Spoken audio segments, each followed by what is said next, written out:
आज एक इंतहाई अहम खबर मौसूल हुई है। इस्लामाबाद के उन हलकों की बात कर रहा हूँ जिनका असर और सूख उस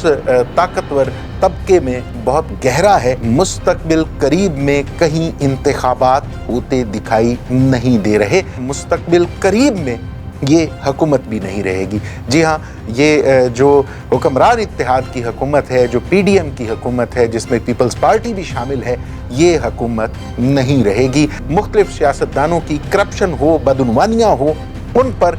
कड़ी गिरफ्त भी करेगी। ये इंतखाबात होंगे अगले साल 2024 में मार्च अप्रैल के करीब। ऐन मुमकिन है कि मंगल के रोज़ हमें कोई ब्रेक थ्रू मिले। ऐन मुमकिन है कि मंगल के रोज़ हमें कोई ऐसी खबर मिले जिससे मुस्तकबिल करीब में ये बहरान हल होते दिखाई दें। आज राब्ता किया है इसहाक डार ने वज़ीर ख़ज़ाना ने शाह महमूद कुरैशी के साथ चौधरी परवेज़ इलाही की रिहाइश गाह पर। जिस तरह से पुलिस का ऑपरेशन हुआ, जिस तरह से पुलिस ने धावा बोला, इसहाक डार का कहना था कि ये सारा अमल निगरान हुकूमत का किया धरा है, मरकज़ी हुकूमत का इसमें कोई हाथ नहीं है, मरकज़ी हुकूमत के इल्म में भी नहीं था। जो आज हमें नवाज़ लीग की ज़बानी या नवाज़ लीग के तर्जुमानों की ज़ुबानी सुनाई दिया, वो ज़रा इससे मुख्तलिफ था। ऐसा महसूस हो रहा था जैसे ये लाहौर का ज़हूर इलाही रोड नहीं है, बल्कि पंजाब पुलिस के ये जवान मकबूजा फ़लस्तीन में पहुंचे हुए हैं। ये चौधरी परवेज़ इलाही का घर फतह करने की लड़ाई नहीं है, बल्कि ये आज़ादी फ़लस्तीन की लड़ाई है। बिस्मिल्लाहिर्रहमानिर्रहीम। मैं हूं नदीम रज़ा। आज एक इंतहाई अहम खबर मौसूल हुई है जिसे अभी तक तो हम गैर मुसद्दिका कहेंगे, लेकिन जिन ज़राए की तरफ से ये खबर मौसूल हुई है, इन ज़राए की अक्सर खबरें बाद में दुरुस्त साबित होती हैं। जी हाँ, ये इस्लामाबाद के उन हलकों की बात कर रहा हूँ जिनका असर और सूख उस ताकतवर तबके में बहुत गहरा है जो फैसले करने का इख्तियार रखता है या फिर जो फैसलों पर असरअंदाज होता है। इन मेरे ज़राए का कहना है कि मुस्तकबिल करीब में कहीं इंतखाबात होते दिखाई नहीं दे रहे, और जहाँ तक इन मुज़ाकरात का मामला है तो ये किसी भी वक्त ताअत्तुल का शिकार हो जाएंगे और मुस्तकबिल करीब में ये हुकूमत भी नहीं रहेगी। जी हाँ, ये जो हुक्मरान इत्तेहाद की हुकूमत है, जो पीडीएम की हुकूमत है, जिसमें पीपल्स पार्टी भी शामिल है, ये हुकूमत नहीं रहेगी। जबकि एक टेक्नोक्रेट्स की हुकूमत बनाई जाएगी जो अगले साल तक मौजूद रहेगी, जो बड़े शफ़ाफ़ अंदाज में मामलात को सीधा करेगी, जो बड़े बेबाक तरीके के साथ मुख्तलिफ सियासतदानों की करप्शन हो, बदउनवानियाँ हो, उन पर कड़ी गिरफ्त भी करेगी और हालात को जो मुआशी हालात हैं, जो इक्तसादी अबतरी है, इसको बेहतरी की तरफ ले जाएगी, ये कहा जा रहा है। और जब इंतखाबात होंगे, गालिबन इन ज़राए का कहना है कि ये इंतखाबात होंगे अगले साल 2024 में मार्च अप्रैल के करीब। मुमकिन है इन ज़राए की खबर दुरुस्त हो, मुमकिन है इन ज़राए की खबर महज तज्ज़िये की बुनियाद पर हो, ऐन मुमकिन है कि ये सारे का सारा जो मंजरनामा है इसी तरह से बने जिस तरह से हमारे ये ज़राए बयान कर रहे हैं। लेकिन मैं अपनी खबर पर, अपने तज्ज़िये पर कायम हूँ कि अगस्त में इंतखाबात होते दिखाई दे रहे हैं। अगर मंगल के रोज़ हुक्मरान इत्तेहाद और पाकिस्तान तहरीक इंसाफ के वफूद एक बार फिर मेज़ पर आन बैठते हैं, एक बार फिर गुफ्त व शनीद होती है, एक बार फिर मुकालमा होता है, तो ऐन मुमकिन है कि मंगल के रोज़ हमें कोई ब्रेक थ्रू मिले। ऐन मुमकिन है कि मंगल के रोज़ हमें कोई ऐसी खबर मिले जिससे मुस्तकबिल करीब में ये बहरान हल होते दिखाई दें। आज राब्ता किया है इसहाक डार ने वज़ीर ख़ज़ाना ने शाह महमूद कुरैशी के साथ, और अफसोस का इजहार किया है जो कल शब हुआ चौधरी परवेज़ इलाही की रिहाइश गाह पर। जिस तरह से पुलिस का ऑपरेशन हुआ, जिस तरह से पुलिस ने धावा बोला चौधरी परवेज़ इलाही के घर, जो सदर हैं पाकिस्तान तहरीक इंसाफ के, इसहाक डार का कहना था कि ये सारा अमल निगरान हुकूमत का किया धरा है। ये सारी की सारी कार्रवाई निगरान हुकूमत ने की है, मरकज़ी हुकूमत का इसमें कोई हाथ नहीं है, मरकज़ी हुकूमत के इल्म में भी नहीं था। और मरकज़ी हुकूमत से ताल्लुक़ रखने वाले जो अफराद हैं, अहम शख्सियात हैं, जो सियासतदान हैं, वो इस अमल के बाद अफसरदा हैं, इस अमल के बाद शौक में हैं कि ये कैसे और क्यों हुआ। हालांकि इसके अलावा जो आज हमें नवाज लीग की ज़बानी या नवाज लीग के तर्जुमानों की ज़ुबानी सुनाई दिया वो ज़रा इससे मुख्तलिफ था। तलाल चौधरी हों या अता तारड़ हों, उन्होंने इस सारी कार्रवाई की मजम्मत नहीं की बल्कि किसी हद तक इसकी तायीद की है। और नवाज लीग का जो मीडिया सेल है, जिस तरह से वो ट्विटर पर और दूसरे सोशल मीडिया प्लेटफॉर्म पर जिस तरह से इस कार्रवाई को पेश करता रहा, ऐसा महसूस हो रहा था जैसे वो इस कार्रवाई की तायीद कर रहे हैं, जैसे वो इस कार्रवाई की वकालत कर रहे हैं। लेकिन फिर भी जिस तरह से गुज़श्ता शब साबिक वज़ीर आला पंजाब चौधरी परवेज़ इलाही के घर पर धावा बोला गया है, जिस तरह से पुलिस के जवान नारे तकबीर अल्लाह अकबर बुलंद करते हुए आगे बढ़ रहे थे, ऐसा महसूस हो रहा था जैसे ये लाहौर का ज़हूर इलाही रोड नहीं है बल्कि पंजाब पुलिस के ये जवान मकबूजा फ़लस्तीन में पहुंचे हुए हैं। और आज ये जो लड़ाई लड़ रहे हैं, जिस जज्बे के साथ, जिस जज्बा ईमानी के साथ नारे तकबीर बुलंद कर रहे हैं, इनके सामने वो फोर्सेस हैं, वो यहूदी कुव्वतें हैं, वो इसराइली फ़ौजी हैं जिन्होंने बैतुल मक़दस को मकबूजा बनाया हुआ है, जिन्होंने बैतुल मक़दस पर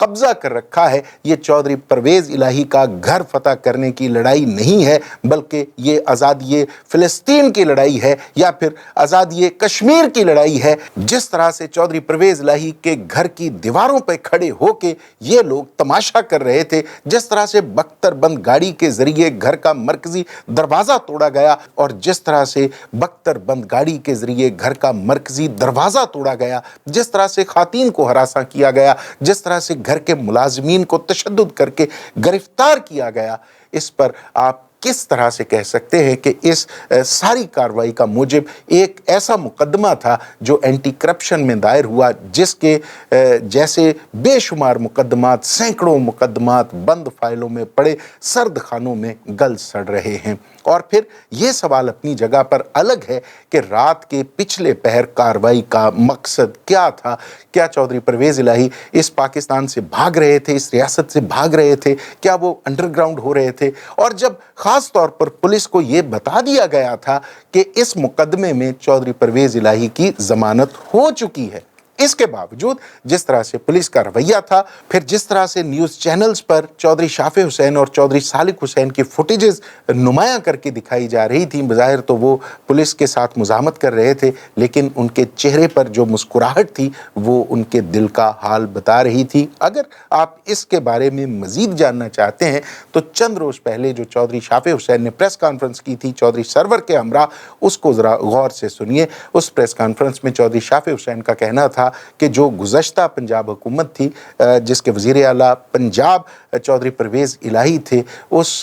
हुकूमत के आखिरी 6 माह इंतहा दर्जे की करप्शन हुई, इतनी करप्शन हुई जितनी मुल्क की तारीख़ में कभी नहीं हुई। तो अगर आप करप्शन के इस मुकदमे को कल की कार्रवाई के साथ मिलाते हुए चौधरी शाफे के इन जुमलों को नथी कर दें, जोड़ दें, तो आपको मंजरनामा साफ दिखाई देगा कि इस सारी कार्रवाई के पीछे कौन सी कुव्वतें थीं, इस सारी कार्रवाई के पीछे किसका दिमाग काम कर रहा था, इस सारी कार्रवाई के पीछे क्या मकासद हासिल किए जा सकते थे। बहरहाल कुदरत का निज़ाम बहुत अजीब है। हुक्मरान इत्तेहाद से ताल्लुक़ रखने वाली कुव्वतें जितनी इंतकामी कार्रवाई करती हैं तहरीक इंसाफ के अरकान के ख़िलाफ़, मेंबरान के ख़िलाफ़, कारकुनों के ख़िलाफ़, तहरीक इंसाफ उतनी ही मजबूत होकर सामने आती है। आज चौधरी परवेज़ इलाही का हौसला देखा, आज चौधरी परवेज़ इलाही जिस तरह से न्यूज़ चैनल्स पर ये कह रहे थे कि मैं पहले से आगाह था कि शरीफ बरादरान इसी तरह से इंतकामी कार्रवाइयाँ करने के आदी हैं। बहरहाल इसके अलावा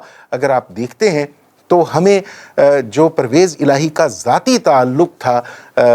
आसिफ ज़रदारी साहब के साथ, ज़ाती ख़ानदानी ताल्लुक़ था उनका मौलाना फ़ज़ल रहमान के साथ, इनकी तरफ से उस तरह से मज़म्मत सामने नहीं आई जिस तरह से एक मज़बूत ताल्लुक़ या एक मज़बूत रिश्ते, एक मज़बूत दोस्ती का तकाज़ा ہوता ہے। آج کی ایک اور بڑی خبر یہ ہے کہ آج ثاقب نثار جو سابق چیف جسٹس ہیں ان کے بیٹے نجم ثاقب کی ایک آڈیو کال لیک ہوئی ہے جس میں وہ پاکستان تحریک انصاف کا صوبائی اسمبلی کا ٹکٹ فروخت کرتے دکھائی دے رہے ہیں، سودے بازی کر رہے ہیں اور یہ تاثر دے رہے ہیں کہ یہ ٹکٹ جو ہے یہ ان کے والد گرامی کی محنت سے امیدوار کو دلوایا گیا ہے، اس لیے جو مذکورہ امیدوار ہیں جن کے ساتھ یہ گفتگو بھی ہے اور ایک مڈل مین بھی ہے اس میں، وہ ثاقب نثار کے صاحبزادے نجم ثاقب کو 1,20,00,000 روپے کی جو پہلے سے طے کیا گیا ہے اس کی ادائیگی ان کے آفس میں جا کے کریں۔